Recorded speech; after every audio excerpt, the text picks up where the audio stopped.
أعوذ بالله من الشيطان الرجيم. بسم الله الرحمن الرحيم. الحمد لله رب العالمين، وصلى الله على سيدنا ونبينا محمد وآله الطيبين الطاهرين. أما بعد، أعظم الله أجورنا وأجوركم. السلام عليكم ورحمة الله تعالى وبركاته. Natumai nyote mwazima, watazamaji wapenzi, na tunamshukuru Mwenyezi Mungu ametukutanisha tena kwenye kikao kingine kuhusiana na mazungumzo yetu ambayo tulianza na tunaendelea. Tumefikia mahali ambapo tulikuwa tukizungumza kuhusu hiyo aya ambayo au hizo aya ambazo zinahusiana na Mayahudi au tuseme Waisraeli ambao walimuasi Mwenyezi Mungu na walikuwa ni wenye kufanya ufisadi. Qur'ani imesema watafanya ufisadi mara mbili, kama vile pia Biblia pia imewataja, na ya kwamba wataadhibiwa adhabu. Mwenyezi Mungu aliwaahidi na akasema kwamba atawaangamiza, atawapatia adhabu kwa sababu ya kumuasi Mwenyezi Mungu, na ya kwamba atatuma watu ambao watakaokuja kunini, kuwashusha baada ya kuwa wamepanda juu katika vilele vya utawala na nguvu na dhulma na ufisadi na uwaji, kama vile tumeona pia wamekuwa wakiwafanya watu wa nchi au ya Palestine, wana wa Palestine wa Gaza na wapi vile, wamekuwa wakiwamwagia na kuwateremshia mabomu kila wakati na kuwanyima chakula na kuwafanyia vikwazo, wasiletewe hata misaada kutoka nje, wasiletewe dawa kutoka nje, na wawe hata maji pia hawana, na magumu unyama, na wakizungumziwa na nchi nyinginezo na watu wanatoka maandamano, hamna chochote. Wale wanajiamini ya kwamba wao ndio kama miungu ya ulimwengu na hakuna mtu ambaye anawaweza. Sasa Mwenyezi Mungu aliwaahidi atawapatia adhabu. Sasa ndio sababu, na miongoni mwa mambo ambayo wamefanya ndio hiyo, kuingilia nchi nyinginezo na watu wa nchi nyinginezo wanazitawala vile watakavyo pia, na Mwenyezi Mungu alitoa ahadi. Sasa tuliona katika Biblia inasema ya kwamba watu wa Ilam ndio watakaokuja kuwapatia adabu, ambao ni yani watu wa Ilam, yani ni wa Irani ambao waliangusha utawala wa mfalme ambao ulikuwako, ambaye Reza Shah. Alafu nchi hiyo sasa imekuwa ni enzi ya Mwenyezi Mungu, ni utawala wa Mwenyezi Mungu ambao unaendeshwa kwa sheria za Mwenyezi Mungu Subhanahu wa Ta'ala. Sasa hiyo ni kwa upande wa Biblia tuliona, na katika upande wa Kiislamu katika mafunzo katika tafsiri ya Qur'ani tumeona ya kwamba waliotajwa pia ni vile vile ni watu wa Irani ambao imetumika ahlu Qum, watu wa kutoka Qum. Tumejua watu wa Qum ni akina nani, na akina watu wa Qum, baadhi ya sifa tumeona ni kwamba ni watu wenye ilmu, watu wenye uchamungu, wenye watu wa kufanya ibada. Hiyo ndio sifa hizo. Sasa kulingana na vile walivyo, ndio sababu wanapatiwa cheo hicho cha kuweza katika Uislamu ya kwamba wawe wanasimamia wanasimamia au wanabeba bendera ya Uislamu, wakapatiwa hiyo nafasi. Sasa tukirudi kwenye baadhi ya riwaya au maneno matukufu ambazo ni hadithi tukufu ambazo zinataja, tunakuta ya kwamba watu wa Qum, kuna pia bishara na tabiri ambazo zimekuja ambazo zinataja watu wa Qum ni akina nani na hii hali itakuwa vipi. Siku zilitajwa huko nyuma, miaka 1400 zilizopita, kuhusiana na mambo yatakayokuja. Hizi zote tunazotaja ni mambo yaliyotajwa miaka mingi iliyopita. Tukirudi kwenye kuhusiana na watu wa Qum, kuna hadithi nyingine ya Imam Sadiq inaelezea watu wa Qum na hali vile walivyo, sifa zao na hali itakavyokuwa. Inasema hadithi kutoka kwa Abul Hasan al-Awwal ambaye ni Imam al-Kadhim, yani ambaye ni imamu wa 7 katika maimamu wa wa Kiislamu wa dhehebu la Kishia. Anasema ya kwamba qala rajulun min ahli Qum, alisema jambo hili, anaelezea kutabiri mambo yatakayokuja na yameshafikia na tumeshayaona. Sasa alisema miaka mingi iliyopita, zaidi ya miaka 1000 na zaidi, karibu na 300 iliyopita. Anasema qala rajulun min ahli Qum, yani kuna mtu ambaye atatokezea ni katika watu wa Qum, atatokezea Qum, yad'u nnasa ila alhaq, atawaita watu, yani si ati kwamba ataita watu wa Qum, ataita watu wote pia katika haki. Yad'u nnasa ila alhaq, na haki, yajtamiu mahu qaumun, na atakusanyika na watu ambao watakaomfuata mtu huyu ambaye atakayetoka Qum, watu ambao watakuwa ni wafuasi wake na watamfuata yeye, watu ambao kazubaril hadid, yani ni watu ambao ni mfano wa vyuma au chuma. Vyuma vya nini? Wingi wa vyuma, yani ambavyo ni ngumu, vyuma vile ni vigumu kabisa. Kazubaril hadithi la tuzilluhum riyah, watu hawa ni mfano wa vyuma, ni mfano wa chuma ambacho hakikavunjiki, hakikunjiki, watu wenyewe vile walivyo.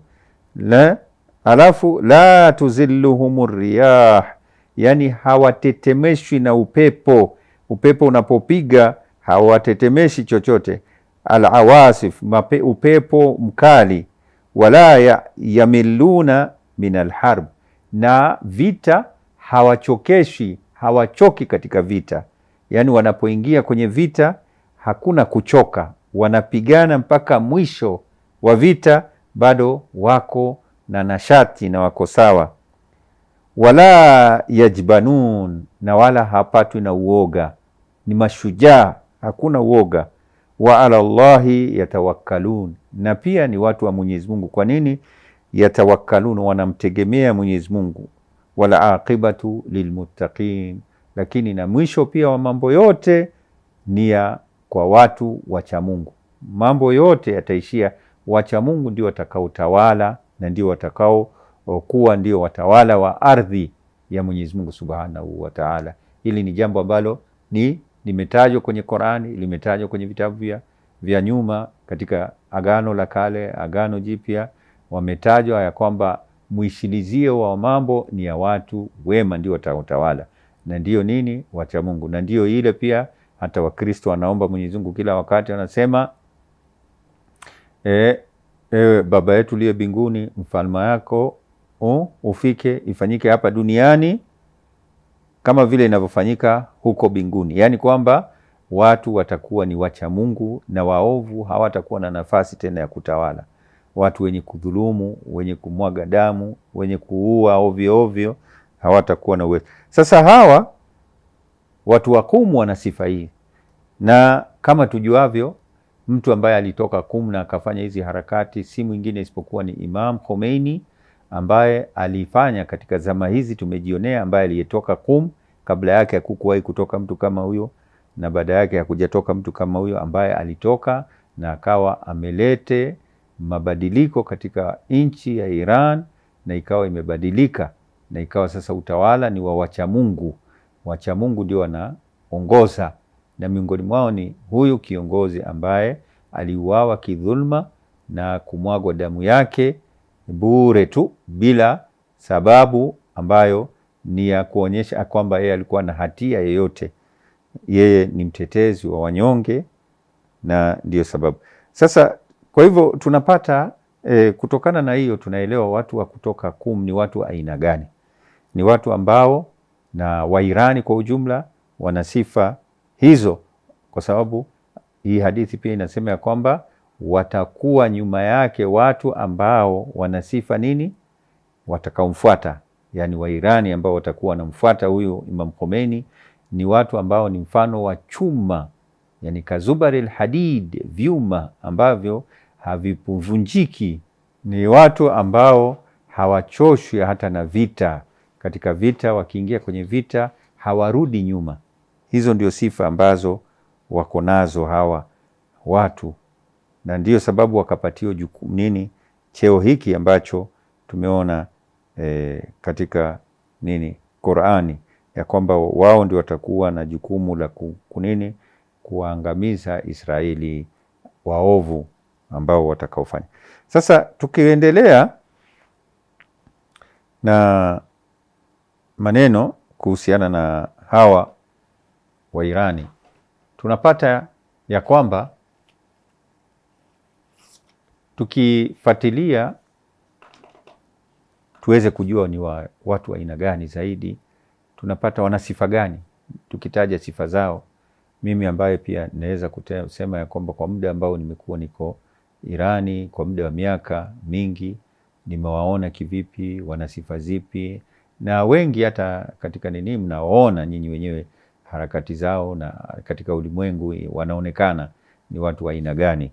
Hata ingawa tukiongezea ni kwamba nikitaja nukta zile ambazo naweza kutaja kwa sifa zao zile ambazo walizonazo wa Irani, ambao ndio sababu wakawa wamechaguliwa na wakawa ndio watachukua bendera hii ya Uislamu na ya bendera ya haki, ya kutetea haki na kusimamisha uadilifu, ni kwamba miongoni mwa mambo ni kwamba sifa moja ambayo tunakuta katika mambo ambayo wako nayo ni kwamba jambo la kwanza ni kwamba wanapenda elimu.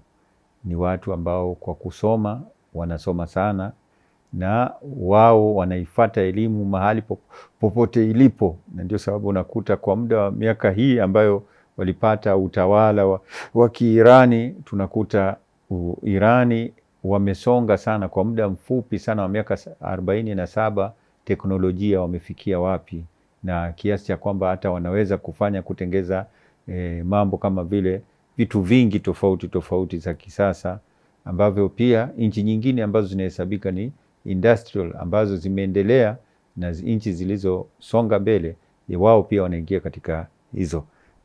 Mtume sallallahu alaihi wasallam katika hadithi kadhaa amewazungumzia, anasema lau kana alilmu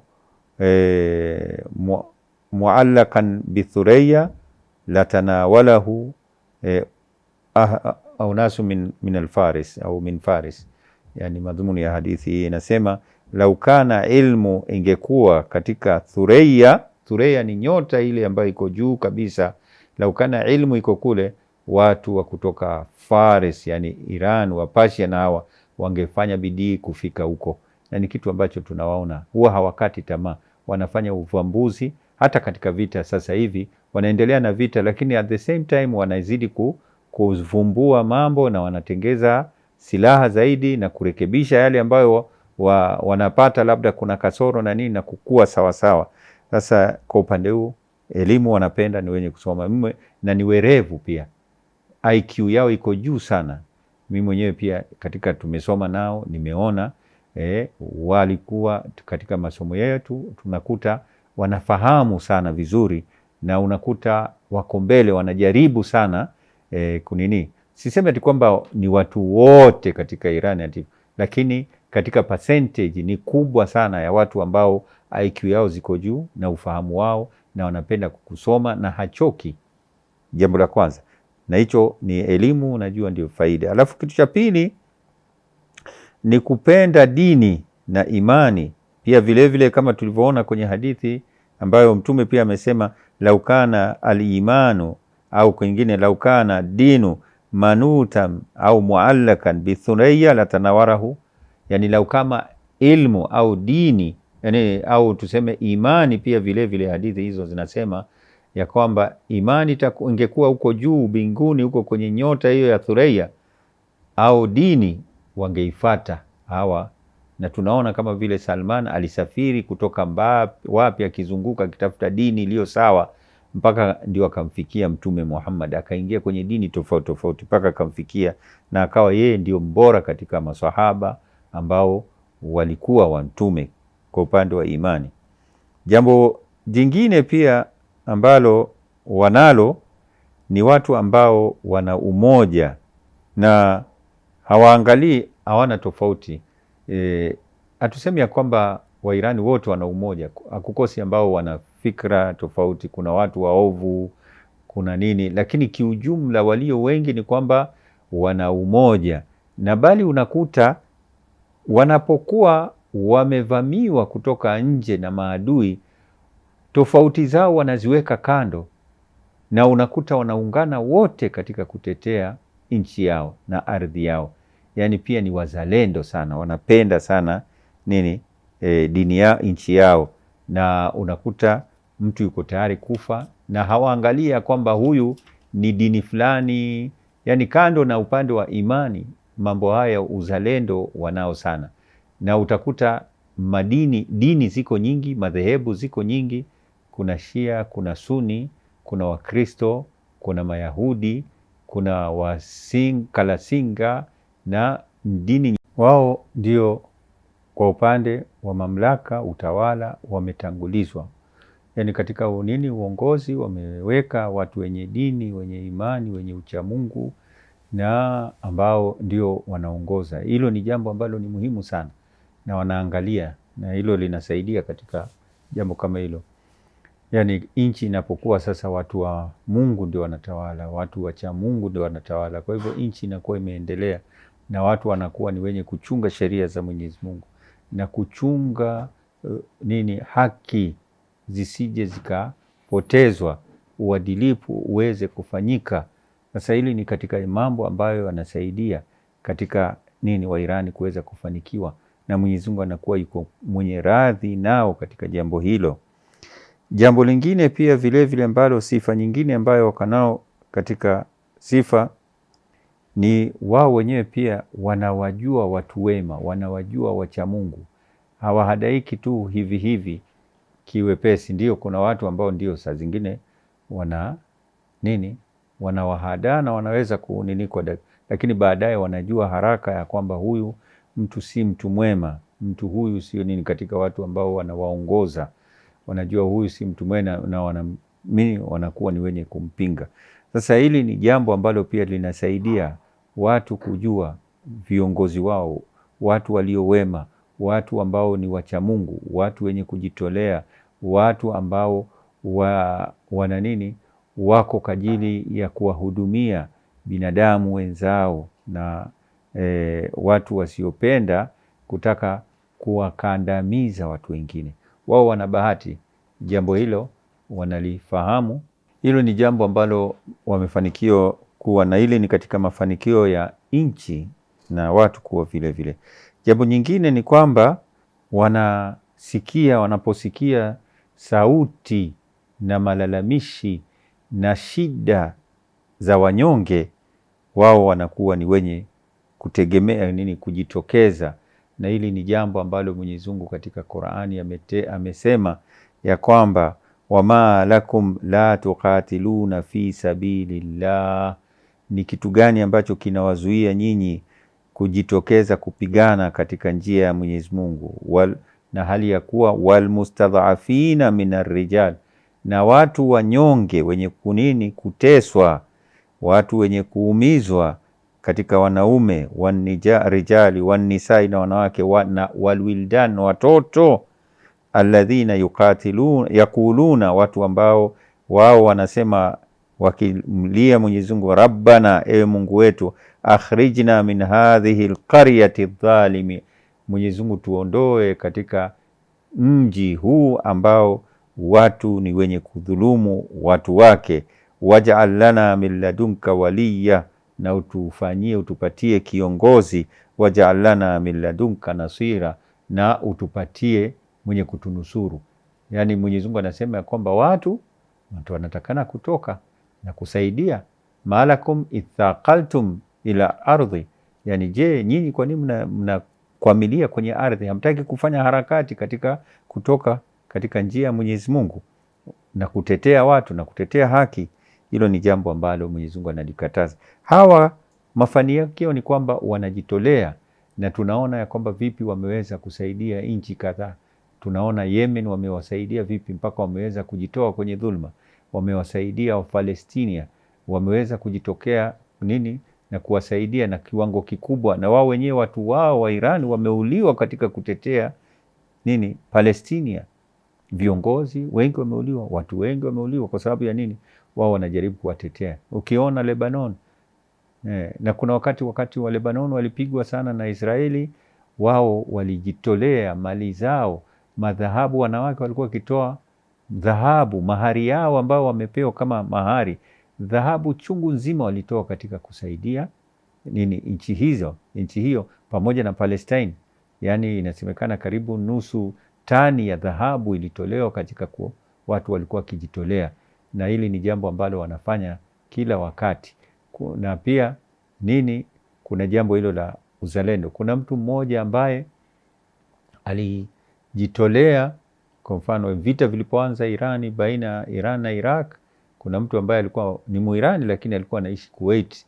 Aliposikia alikuwa na maduka 50, aliuza maduka yake 25 na ili kuwasaidia kusaidia Irani na kuweza kufanya.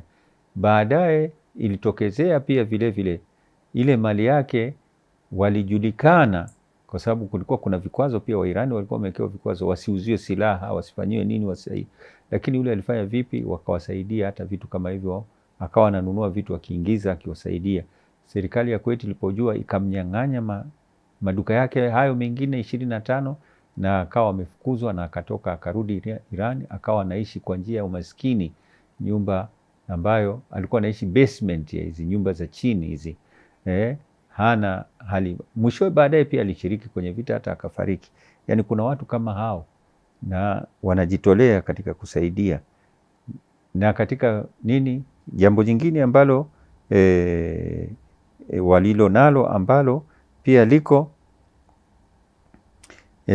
katika sifa ni kwamba na wao pia wameshikamana na mafunzo ya kidini, na haswa mafunzo ya Ahlul Bait salawatullahi wasalamuhu alaihim. Wao haya ni katika mambo ambayo yanawasaidia sana katika kuendeleza. Miongoni mwa mambo ambayo wamejifundisha kutoka kwa Ahlul Bait ni jambo hili, kama vile Imam Hussein wameshikamana nao. Wenyewe wanasema ya kwamba sisi ni jamii ya Imam Hussein, sisi ni jamii ya shahada, yani tuko tayari kufa wakati wowote na wala hatujali, hatuogopi kifo. Kwa hivyo hata mtu asijaribu kututisha tena kifo hatujali. Na wanawake wao pia ni wanawake ambao wenye subira, mashujaa, ni madume jike dume, yani vile walivyo kwa ushujaa walio nao, na wanajitolea watoto wao, wanaenda kufa katika njia, katika kutetea dini, katika kutetea haki. Unakuta kwa mfano kwenye nyumba, unakuta mama na baba wametoa watoto wao. Kuna mama mmoja alikuwa katika kujitolea ametoa watoto wake 4, na baba walipozungumza naye akawa anasema alhamdulillah, tumeweza kutoa watoto wetu 4. Mke akamwambia bado hatujaweza kutoa chochote, kwa sababu we bado uko hapa, we naye pia mpaka uende ujitolee na ufe. Yule mama yuko tayari kuvumilia. Wanapokea wafu wao wenye kuuliwa, mashahidi wanauliwa, unakuta na yeye hata hali anashukuru Mwenyezi Mungu, anasema nimeweza kutoa mtoto wangu katika njia ya Mwenyezi Mungu. Hizi ndio sifa ambazo walizonazo watu hawa na wamejitolea kabisa, na hizi ndio katika mambo ambayo yanawasaidia kuweza kufika na kukua mbele, na Mwenyezi Mungu amewajalia kuwa na hali hizi. Wako kabila 10 takriban, lakini wako pamoja. Huwezi kuona tofauti ya kwamba huyu ni Mkristo, huyu ni Muislamu, sijui huyu ni kabila fulani. Jambo linapotokea katika nchi, unakuta wote wamejitokeza. Na sasa hivi kila siku katika usiku wanatoka maandamano ya kunini ya ili kuzuia, ni kama ulinzi wa nchi. Wananchi wanajitolea, na wao wenyewe wana kundi ambalo la nini watu wa kawaida linaitwa Basiji. Wao ni majeshi kando na jeshi zile rasmi, wao pia watu wa kawaida, wanajeshi ambapo kukitokea haja wanajitolea, nao pia wanaenda kupigania nchi yao, na hamna tofauti na wengine ni wanafunzi pia katika university, katika shule za kawaida hizi za chini, wao pia wote ni wanachama wa nini wa hii Basiji, yani ni harambee kama tusemavyo sisi wa Kenya. Wote wako tayari kujitokeza na wakati wowote katika kutetea nchi yao. Kwa hivyo nani ataweza kupigana na watu kama hao, ambapo jeshi ambalo liko na serikali na watu pia ambao wako tayari kulinda nchi yao, na mahali ambapo hakuna jeshi, hakuna askari, wao wenyewe ndio wanafanya nini ulinzi na kujitolea. Haya mambo ndio yamefanya wawe wakawa ni wako mbele na wanashinda kaumu nyinginezo pia, na kupenda haki na kupenda dini na kujitolea. Tusielewane ya kwamba, tusikose kuelewana ukafikiria kwamba nakusudia watu 100% wote ni wazuri, lakini tunasema ya kwamba walio wengi sana ndio wana sifa hizi ambazo tumezitaja. Inshallah tufike hapo. Wassalamu alaikum warahmatullahi taala wabarakatuh.